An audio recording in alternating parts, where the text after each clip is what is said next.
balita na ika'y mawiwili. Mga nagbabagang kamao, mga So mga par, matapos nga po formal na inanunsyo ng dating 2 Division Undisputed Champion Terence Crawford ang kanyang interes na labanan ng hari sa super middleweight na si Canelo Alvarez sa kanyang sariling division sa 168 pounds. Bagamat ang matulog na rumors mga idol sa social media, posible daw hindi magkaka-interes ang Premier Boxing Champions na ipalaban si Crawford kay Canelo. Sa mga hindi nakakaalam kasi mga idol, merong 3-fight deal po si Canelo sa PBC. Natapos na nito ang isang laban na tinalo niya si Charlo. Sa halip daw na ipalaban ng PBC si Crawford kay Canelo, ang alaga na lang daw ni Al Haymon na si Errol Spence Jr. Ang posibleng isa lang kay Canelo kaysa kay Crawford. Hindi naman daw kasi nila ito alaga at isang beses pa lamang ito napalaban sa PBC. Malamang daw mga idol, ito ang magandang move ng PBC para mawalan daw ng choice si Terence Crawford sa laban at pumayag na ito na labanan ng IBF champion na si Jaron Ennis. Well, para sa atin mga idol, kahit isang rumors pa lang ang report na to, posible at maliwanag talaga na ito ang planong gawin ng PBC. Tandaan po natin mga idol, more on business side ang Premier Boxing Champions. Gagawin nila ang lahat para kumita sa laban. At the same time para kumita ang kanilang mga alaga. Kagaya ni Errol Spence Jr. at Jaron Ennis. Nasimulat sa poll na sa kanila na kumpara sa pagbibigyan nila si Crawford sa laban kay Canelo na walang kasiguraduhan kung lalaban pa ba ito sa kanilang promotional company o talagang lalayas na ito pagkatapos makuha nito ang kanyang gusto sa laban nito sa pay-per-view king na si Canelo Alvarez.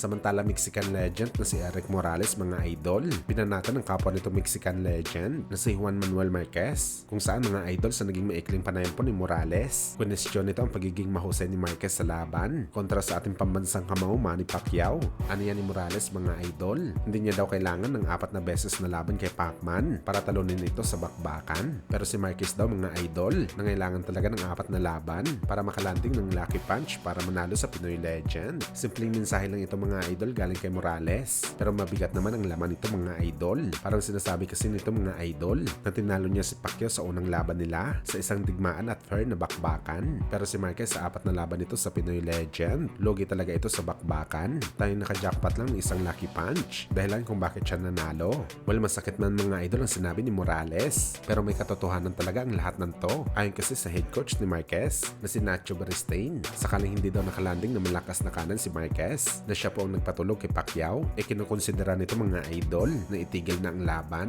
dahil wasak na rin nga ang mukha ni Marquez galing sa malalakas na kamao ni Pacquiao. Bagamat ang report mga idol na isang lucky punch ang tinapon ni Marquez sa mukha ni Pacman, hindi daw talaga ito totoo mga idol dahil matagal daw ito pinag-aralan ni Marquez ang ganitong counter. Talagang nasa pool niya daw na malakas si Pacman kaya nadali niya ang Pinoy legend.